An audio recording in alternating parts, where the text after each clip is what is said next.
기적을 일으키는 두 종류의 믿음. 따라합시다. 기적을 일으키는 두 종류의 믿음. 네, 기적을 일으키는 두 종류의 믿음. 믿음, 물론 궁극적인 믿음은 예수 그리스도를 향한 신뢰. 이게 궁극적인 믿음은 한 가지죠. 여기서 두 종류라고 표현한 것은 두 사람이 가지고 있는 믿음의 내용이 좀 다르기 때문에 두 종류의 믿음이라고 표현을 했습니다. 다시 한번 고백합시다. 기적을 일으키는 두 종류의 믿음. 기적을 일으키는 믿음. 그렇습니다. 기적을 일으키는 믿음. 믿음에는 기적이 반드시 따라오게 된다라는 것을 오늘 본문을 통해서 우리에게 말씀하고 있는데요. 자, 우리 함께 읽어본 본문은 마태복음, 마가복음, 누가복음, 이처럼 공관복음이라고 그러죠. 공관복음에 다 기록되어 있는 내용입니다. 우리가 잘 아는 것처럼 18절, 19절 두 절을 읽으면서 한 관리가 와서 그 관리를 누가복음, 마가복음에서는 회당장 야이로라라고 표현하고 있죠. 그러니까 회당장 야이로의 외딸, 여기서는 내 딸이 그랬는데 12살 먹은 외딸이라고 누가복음에서는 누가복음 8장 42절에서는 12살 된 외딸이라고 기록하고 있어요. 외동딸. 그러니까 자식도 남자는 없는데 아들이 없는데 딸내미 하나 있는 것이 그야말로 이게 죽어가고 있고 오늘 본문에는 죽었다고 얘기하고 마가복음 누가복음에서는 죽어가고 있다라고 얘기를 하고 누가복음에서는 이제 죽었습니다. 선생을 더 괴롭게 하지 마소서 라는 그런 장면으로 나오는데요. 결론적으로 말하면 이 딸이 죽은 겁니다. 그런데 이 딸이 죽었는데 이 회당장 야이로가 와서 뭐라고 얘기합니까? 절하며 이르되 와서 절했다. 땅에 엎드렸다. 절했다. 이건 뭡니까? 우리가 경배하다. 경배. 공경하는 마음으로 꿇어 엎드려 절하다. 이게 경배 아니겠어요? 예배, 예를 갖추어 절하다. 이게 그 뜻이죠. 마찬가지로 와서 절하며 이르되 결국 예수님에 대한 믿음의 자세가 어떤 것인가? 예수님에 대한 믿음의 자세는 어때요? 내가 꿇어 절하여도 합당하신 분이라는 어떤 자세가 있는 거 아니겠어요? 너나 내나 뭐 별반 다를 법 없잖아. 뭐 이런 자세를 가졌더라면 굳이 꿇어 엎드릴 만한 그런 자세를 취하지 않았겠죠. 그러나 내가 꿇어 엎드려도 이분은 합당하신 분이라는 마음의 자세가 있었기 때문에 회당장이 뭐 어떻습니까? 회당장이면 그 당시에 마을에는 마을 중심에 항상 회당이 있었거든요. 그러니까 오늘날로 말하면 동네에 그 뭐예요? 이장님이죠. 이장님, 통장님, 이장님이에요. 그러면 동네에서는 유지잖아요. 유지. 동네에서 유지급 된 사람이 예수님 앞에 와서 머리를 조아리면서 이 엎드려 절한다는 것은 어때요? 체면몰수 아니겠어요? 체면이고 뭐고 다 그런 거 아니겠습니까? 이런 자세를 통하여서 예수님을 이렇게 뵙고 있다. 그래서 오늘 두 사람의 주인공이 나오죠. 한 사람은 그야말로 외동딸이 죽어서 예수님 앞에 나와서 살려달라는 그런 부탁을 한 아버지의 믿음에 대한 이야기. 두 번째는 12의 혈루증 앓았던 여인, 12년 동안 혈루증 앓았으니까 얼마나 괴로웠겠어요. 이 여인의 믿음, 이 두 사람의 믿음에 대하여 나옵니다. 자, 여러분, 믿음은 똑같이 가지고 있지만 그러나 아버지가 가지고 있었던 믿음은 그 믿음의 궁극적인 원인이 누구 때문이에요? 자기 딸내미 살리고자 하는 그런 믿음 아니겠어요? 그런데 12해 동안 혈루증 앓았던 이 여인의 믿음은 자기 자신의 믿음이 자신의 문제를 해결하고자 하는 그런 내용이었죠. 그러니까 12의 혈루증 앓았던 여인은 자신의 문제를 해결하고자 하는 거였고 이 회당장 야이로의 믿음은 자기 딸내미의 문제를 해결하고자 하는 그런 모습이었죠. 그렇지만 실상은 딸의 문제나 아버지 문제나 결국 내 새끼는 나와 한 몸이다. 이런 어떤 믿음이 있었기 때문에 이처럼 간절하게 절실하게 체면몰수하고 안면몰수하고 이렇게 예수님 앞에 나와서 엎드려 절하면서 예수님께 구할 수가 있었던 것이다 라는 것을 보게 됩니다. 자, 그렇다면 아버지, 그러니까 회당장 야이로 자기 딸내미를 대신하여서 딸내미를 살리고자 하는 회당장 야이로의 예수님을 향한 믿음은 어떤 믿음이었어요? 그 믿음은 18절에 있는 것처럼 내 딸이 지금 죽었는데 오셔서 그 몸에 손을 얹어 주소서 그러면 살아나겠나이다. 할렐루야. 야, 대단한 믿음 아니에요? 죽긴 죽었는데 예수님이 오셔서 손 얹으면 살아날 것 같은 믿음이에요. 이런 믿음 저 여러분에게 있기를 바랍니다. 내가 지금 죽었어. 죽을 것 같으면 죽었어. 방금 죽었어. 그렇지만 우리 주님이 오셔서 손 얹어 기도하시면 살아나겠나이다라는 믿음이에요. 할렐루야. 이것도 엄청난 믿음 아니에요? 이야, 마치 백부장도 그렇잖아요. 말씀으로만 없어서 그러면 내 종이 낫겠나이다. 이 백부장의 믿음도 그런 믿음 아니겠어요? 굳이 우리 입에 들어올 필요 없습니다. 말씀으로만 없어서 멀리 떨어져 있는데 말씀은 여기서 말씀해 주세요. 이야, 얼마나 멋진 믿음입니까? 여기서 말씀만 하시면, 왜? 우리 주님의 말씀은 영이기 때문에 내가 너에게 이르는 말이 영이요 생명이라. 할렐루야. 하나님의 말씀은 영이고 생명이거든요. 영이라는 것은 뭐예요? 영은 시간과 공간을 초월하거든요. 그러니까 시간과 공간을 초월하기 때문에 이곳에서 전에 여러분들이 말할 때에 이 말은 어떻습니까? 저 멀리 떨어져 있는 그 어떤 곳에 있는 그 누구에게도 역사할 수가 있습니다. 할렐루야. 예, 말이 영이거든요. 예수님의 말씀이 영이신 것처럼 저나 여러분들이 믿음으로 선포하는 이 말도 영인 줄 믿습니다. 자, 영은 시간과 공간을 초월하는데 여러분, 그런데 말에는 생명이 있고 독도 담겨져 있잖아요. 생명이 있고 독도 담겨져 있어. 어떤 말은 죽이는 말이에요. 어떤 말은 살리는 말입니다. 전에 여러분들이 선포하는 말은 죽이는 말보다는 살리는 말이 더 풍성하게 나타날 수 있기를 바랍니다. 자, 여기 보니까 내 딸이 방금 죽었지만 주님이 오셔서, 예수님이 오셔서 손을 얹어주셔서 그저 안수하기만 하면 살아나겠다 하는 믿음이었어요. 또한 열두 혈루증 앓았던 이 여인의 믿음은 어떤 믿음이었습니까? 이 여인의 믿음은 21절 합독합시다. 이는 제 마음에 그 겉옷만 만져도 구원을 받겠다 함이라. 할렐루야. 이 여인도 어떤 믿음이었어? 이 여인의 믿음은 예수님의 옷자락에 손만 만져도 낫겠다는 믿음이에요. 이야, 얼마나 대단합니까? 할렐루야. 회당장 야이로의 믿음은 예수님이 죽었지만, 내 딸이 죽었지만 오셔서 손을 얹으시면 살아나겠다는 믿음. 열두 혈루증 앓았던 여인의 믿음은 예수님의 옷자락에만 손 만져도 내가 낫겠다라는 믿음. 할렐루야. 두 종류의 믿음 다 굉장한 믿음이죠. 야, 이처럼 두 종류의 믿음이, 한 사람은 자신을 위한 믿음이었고 한 사람은 딸내미를 위한 믿음이었는데, 그렇다 할지라도 이들의 믿음이 굉장할 수 있다는 얘기입니다. 어떻게 죽은 자에게 손만 얹으면, 예수님 손 얹으면 낫겠다는 믿음을 가질 수 있겠어요? 예수님에 대한 소문을 들어서 예수님이 어떤 분인가 익히 알아듣지 못했더라면 그런 믿음이 생길 수가 없잖아요. 그 누군가에 의해서 예수님이 어떤 분이라는 그런 소식을 계속적으로 들었을 것이고, 그렇다면 그런 분이라면 내 딸내미가 죽었지만 살릴 수 있는 분이겠구나라는 지속적인 말씀의 접함과 공급함을 통하여서 회당장이 가지고 있었던 믿음인 줄 믿습니다. 여러분, 믿음은 들음에서 납니다. 들음은 그리스도의 말씀으로 말미암습니다. 할렐루야. 전에 여러분들 어떤 자들이 됩니까? 말씀을 주는 자요 말씀을 듣는 자입니다. 할렐루야.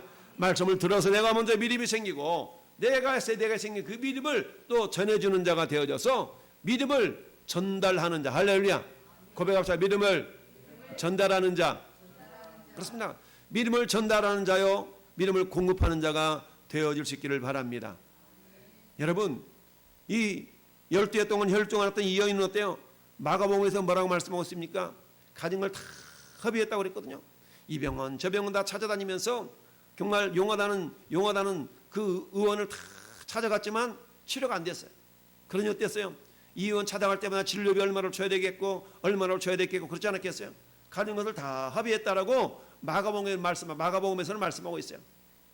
그런데 때 이제 내가 마지막으로 예수님 옷자락에 손만 대도 내가 이게 낫겠다라는 그런 믿음이 이 여인에게는 있는 줄 믿습니다. 할렐루야. 여러분, 중요한 것은 그런 믿음이 있었어요. 그랬는데, 자, 믿음이 있었는데 이 믿음을 입으로만 생각으로만 가지고 있으면 아무런 소용이 없어요. 이 믿음을 가졌다면 그 믿음에 대해서 행동으로 옮겨지는 행함의 모습이 나타날 수 있어야 됩니다. 할렐루야. 그러면 이 회당장 야이로의 이 믿음은 어떻게 행동으로 나타났습니까? 예수님 발 앞에 꿇어 엎드려서 예수님을 초청하는, 그렇죠? 초청하는 그런 믿음으로 나타났습니다. 자, 그랬더니 주님이 어때요? 이미 이 회당장 야이로의 믿음을 보시고 괜찮아, 안 가도 돼, 자, 네 나았어, 이러지 아니하시고 굳이 꾸역꾸역 찾아가시잖아요. 할렐루야. 찾아가십니다. 그런데 찾아가는 길목에서 12의 혈루증을 앓았던 여인을 만난 거 아니겠어요? 야, 무리들이 에워싸서 예수님을 이렇게 밀고 가시는데 이 여인이 야, 옷가에 손을 탁 대니까 예수님이 뭐라 말씀하시는 겁니까? 예수께 돌이켜 그를 보시며 이르시되 딸아 안심하라 내 믿음이 너를 구원하였다 하시니. 할렐루야. 여러분, 내 믿음이 너를 구원하였다. 그런데 이 여인이 그런 마음을 가졌다 할지라도 무리들이 에워싸는데 굳이 무리를 비집고 들어가서 예수님이 옷자락에 손을 대고 대려고 하는 그런 열정, 그런 행동이 없었더라면 이 여인은 낫지 않았을 거예요. 왜? 예수님께서 이 여인과 뭐가 일어나야 돼요? 이 여인과 교통이 일어나요. 교통. 이 여인과 교통이 일어나야 되잖아요. 여러분, 기적의 역사는 아무리 내가 믿음을 가졌다 할지라도 예수님과의 만남이 이루어져야 됩니다. 할렐루야. 오늘날에 우리가 예수님을 어떻게 만납니까? 오늘날은 예수님을 우린 말씀으로 만나잖아요. 할렐루야. 말씀은 곧 하나님이시라. 이 당시에는 기록되어진 성경이 없었기 때문에 구약 성경만 있었잖아요. 친히 말씀 되신 예수님을 만나야만이 그들이 가지고 있었던 믿음의 스파크가 일어나서 기적의 역사가 나타날 수가 있었던 겁니다. 할렐루야. 오늘날에 저와 여러분이 가지고 있는 믿음 역시 마찬가지입니다. 내가 예수님의 옷자락에 옷가에 손만 대어도 내 혈루 근원이 낫겠다라는 믿음이 있다면 어때요? 우리는 어때요? 그 예수님을 만나야지 않겠습니까? 그럼 그 예수님을 만나는 방법입니까? 말씀으로 찾아오신 주님. 여러분들이 말씀을 읽어야 되고 말씀을 들어야 되고 말씀의 현장에 내 몸뚱아리가 가 있도록 하는 그런 행동이 우리의 믿음의 행동이 뒤따라야 된다는 얘기입니다. 할렐루야. 그런데 여러분 어떻습니까? 내가 믿음을 행동하였다 할지라도 그대로 되어지는 것이 아니라 믿음의 행동에 방해 요소가, 세 번째는 방해 요소가 나타날 수 있어요. 첫 번째, 나에게 그런 믿음이 있는가? 할렐루야. 주님은 내가 주님을 이렇게 하면 그렇게 되겠다는 믿음이 있는가? 두 번째는 그런 믿음이 있다면 행동으로 옮기고 있는가? 세 번째, 행동으로 옮기는데 순탄하게 내 행동에 있어서 행동이 이 마음대로 행할 수 있는 그런 상태인가? 아니면 행동이 제약받고 있는, 행동을 방해받고 있는 그런 상태인가? 여러분, 지금 회당장 야이로 집에 가는 과정 속에서 첫째 예수님은 12의 혈루증 앓았던 여인에 의해서 일단은 방해를 받았고요. 두 번째, 갔더니 오늘 본문에 나타나지 않지만 마가복음이나 누가복음에 뭐라고 말합니까? 그에 있었던 하인들이 주님, 주인님, 지금 딸내미가 죽었는데 더 이상 괴롭게 하지 마세요. 선생님을 더 이상 괴롭게 하지 마세요. 라는 장면이 나오죠.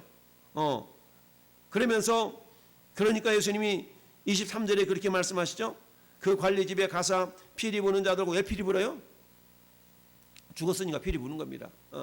피리 부는 자들과 떠드는 무리를 보시고, 왜 떠들어요? 곧 가는 겁니다. 아이고 죽었네 죽었네. 이르시되 물러가라, 이 소녀가 죽은 것이 아니라 잔다 하시니 그들이 뭐 했어요? 비웃더라. 비웃었어요. 여러분, 비웃었다는 얘기는 한마디로 말하면 이 비웃음이 회당장 야이로에게는 방해 요소로 작용할 수가 있잖아요. 죽었단 말이야? 끝난 거야 이제는? 죽은 것이 아니라 잔다. 그럴 때 비웃었어요. 저 양반 이상하구만. 저 죽은지도 모르는가 봐. 근데 잔다 그러네. 이러고 있는 거죠. 야, 그러면서 무리를 내보내신 후에 들어가사 소녀의 손을 잡음에, 여러분, 무리를 내보냈다는 얘기예요. 이 무리는 어떤 무리예요? 예수님의 사역에, 예수님의 역사에 방해거리가 되는 요소들을 제거한 겁니다.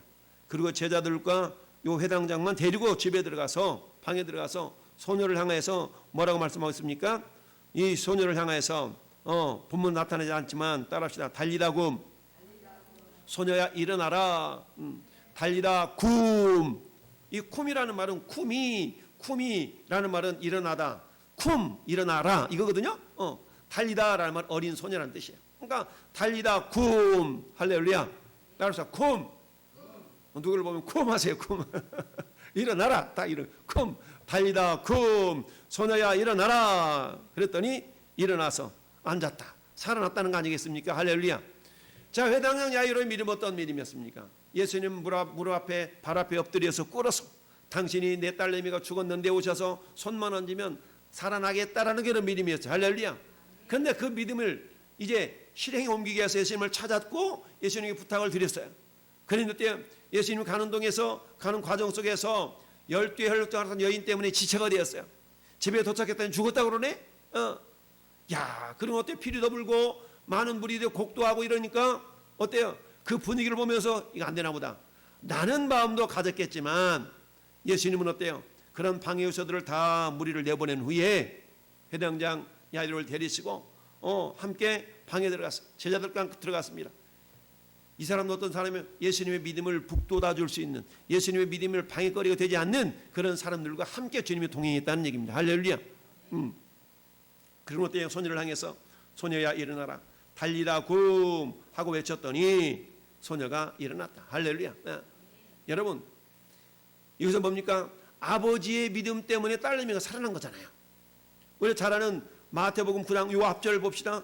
우리는 그때 중풍병자가 1절 2절 보니까 예수께서 배 오르사 건너가 본 동네에 이르시니 침상에 있는 중풍병자를 사람들이 데리고 오거늘 예수께서 따라합시다. 그들의 믿음을 보시고.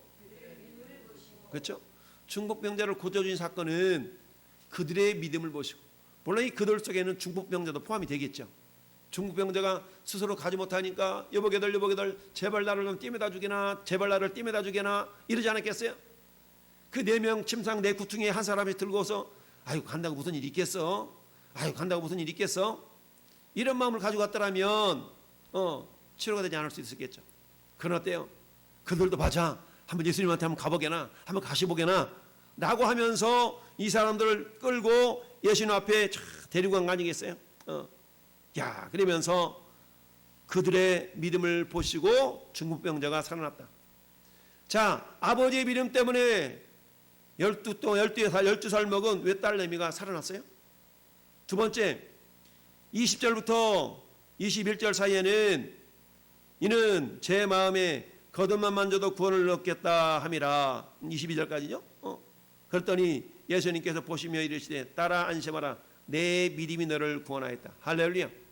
결국 회당장 야이로의 딸이 살아나는 것이나 12해 동안 혈루증 앓던 여인이 살아난 것이나 고침받은 것이나 그 치료의 근원은 뭐예요? 믿음이었다는 얘기입니다. 할렐루야. 이 두 사람 다 기적을 경험하는 믿음을 소유하고 있었습니다. 이를 위해서 어때요? 주님에 대한 분명한 신앙이 있어야 되겠죠. 주님이 어떤 분이신가? 회당장 야이로는 내 딸내미가 죽었다 할지라도 손만 얹으면 나을 수 있겠다는 믿음을 가졌어요. 12해 혈루증 앓았던 여인은 예수님이 옷자락에 손만 대어도 낫겠다는 믿음을 가졌어요. 사랑하는 성도 여러분, 그렇다면 우리는 어떤 믿음을 가지고 있습니까? 저와 여러분이 가지고 있는 믿음은 어떤 믿음입니까? 예수님이 제자들에게 가이사랴 빌립보에서 물어보잖아요.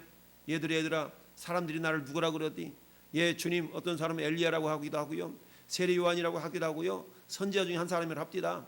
그래? 그럼 너희는 나를 누구라 그러느냐? 베드로가 주는 그리스도시요 살아계신 하나님의 아들입니다. 할렐루야. 주는 그리스도시요 그리스도 기름 부음 받은 자, 왕과 제사장과 선지자이십니다. 할렐루야. 라고 믿음을 고백했더니 주님이 너무 기뻐하셨어요.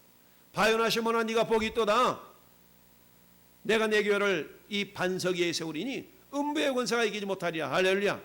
그런 주님 말씀하십니다. 천국 열쇠를 내가 너한테 준다. 네가 무엇이든 땅에서 매면 하늘에서 매일 것이요 땅에서 풀면 하늘에서도 풀리리라. 할렐루야. 맺고 푸는 권세가 어떻게 나타납니까? 따라합시다. 믿음의 말을 통하여. 그렇습니다. 믿음의 말을 통해 나타나는 겁니다. 회당장 야이로는 주님이 오셔서 손만 얹으면 나을 거예요 라는 믿음의 고백. 12해 혈루증 앓았던 여인의 믿음의 고백은 내가 이 주님의 옷자락에 손만 만지면 난 나을 거야 라고 스스로 고백했잖아요. 마음으로 우리 고백했지만 이 고백도 믿음의 고백이었습니다. 할렐루야. 네. 그랬을 때 방해거리가 있었지만 에워싸미는 무리들 때문에 예수님 옷자락을 잡는 데에 방해가 되었지만 에이 사람 많으니까 없을 때 가야지 이러지 아니하고 그 무리를 비집고 들어가서 예수님이 옷자락에 손을 대었더라. 할렐루야. 그럴 때 이 두 사람 다 기적을 경험하는 믿음의 결과물이 나타나게 되었다라는 사실입니다. 할렐루야. 여러분, 주님은 이들의 믿음을 기뻐하셨고 칭찬하셨습니다. 이 밤에 저와 여러분이 가져야 될 믿음 어떤 믿음입니까? 기본적으로 사도 바울이 가졌던 주님 이 풍랑 가운데서도 나는 주님께서 말씀하신 대로 이루어질 줄을 내가 믿습니다 라고 273명이 탔던 그런 로마로 가는 그 배가 유라굴로 광풍을 만나서 파손당해서 다 죽을 것 같다라는 그런 위험 속에서 걱정 마. 어젯밤에 하나님 나타나셔서 나를 통해서 말씀하셨네. 너희들 한 사람 안 죽나 그랬거든. 나는 하나님이 그렇게 나에게 말씀하신 대로 이루어줄 줄 나는 믿노라. 할렐루야. 사람들 안심하라. 할렐루야. 예. 이러면서 결국 14일 만에 외딴 섬에 걸려서 결국 모두가 다 구원을 받게 되는 그런 놀라운 기적의 역사가 있었던 걸 우리가 알 수가 있습니다. 마찬가지로 오늘도 우리는 동일하게 역사하시는 하나님을 우리가 믿습니다. 동일하게 역사하시는 주님을 우리가 믿습니다. 할렐루야. 그 믿음은 어떤 믿음이 됩니까? 주님 말씀으로만 하옵소서. 그러면 내 종이 낫겠나이다. 주님 오셔서 안수만 해주시옵소서. 그렇다면 죽은 내 딸내미가 살아나겠나이다. 내가 주님 옷자락만 만져도 난 나을 거야. 나는 그런 믿음의 모습들이 저와 여러분 가운데 있기를 바랍니다. 말씀이신 주님이 오늘도 생명의 역사하심을 통하여서 그래 그때 역사하셨던 예수님이나 오늘 영으로 우리 안에 성령으로 계시는 예수님의 영실 성령님 우리 안에 계셔서 동일하게 역사하실 줄로 믿습니다. 이 시간 우리 함께 기도할 때 하나님 나에게도 이 회당장 야이로가 가졌던 믿음, 하나님 12 혈루증 앓았던 여인이 가졌던 믿음, 그 믿음 나에게 주옵소서. 할렐루야. 그 믿음 나에게 주옵소서. 우리 주님은 그때나 지금이나 동일하게 역사하시는 하나님인 줄 믿습니다.